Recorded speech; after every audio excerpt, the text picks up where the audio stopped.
Charley's Aunt is probably the quintessential comedy. It has elements that go back literally hundreds of years, back to the Greeks and the Romans. You've got young lovers trying to pursue their heart's content. You've got the older generation trying to exert its will on the younger generation. It's a member of the gentry in a dress. A lord, the highest level of class, is in a dress doing this charade to try and help his friends win their love. And you see that these are entitled individuals. They feel that they are destined to have whatever it is they want.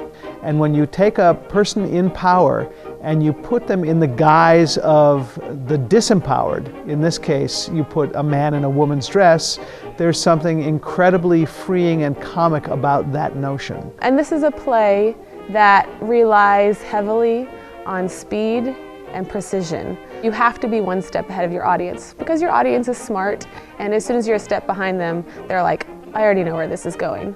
So when you're a step ahead of them, that's when the laughs will follow. The process for Charley's Aunt has been great. It's been fun to watch everybody making discoveries in their characters and with each other. It's been just a wonderful, wonderful time. You have these two college guys, Jack and Charley, who are in love with these girls, Kitty and Amy, and they want to propose marriage to them, but they can't because they need a chaperone.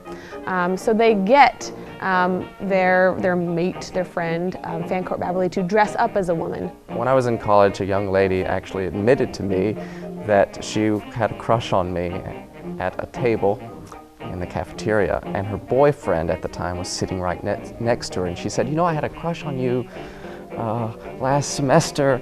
And I thought, your boyfriend's right there, and I just kind of got flustered and I said, whatever, and I left the cafeteria, and yeah, now she's married and has babies. When I was in junior high, there was a girl, and I made, and my dad still talks about it now, that I made peanut butter. I might have actually had him make them because I hated peanut butter, and but she loved peanut butter and banana sandwiches, so we made peanut butter banana sandwiches for a picnic. I had a crush on a guy who was way out of my league. He played football and he was in the popular club, but I thought if I wrote this very clever note expressing how I felt and I slipped it in his locker, he would be taken aback and surprised, and that all would go well and he would ask me to dance, and none of that happened. People ask me, why did we choose to do this particular play? And I just think that A, people will laugh a lot, which I think we all need.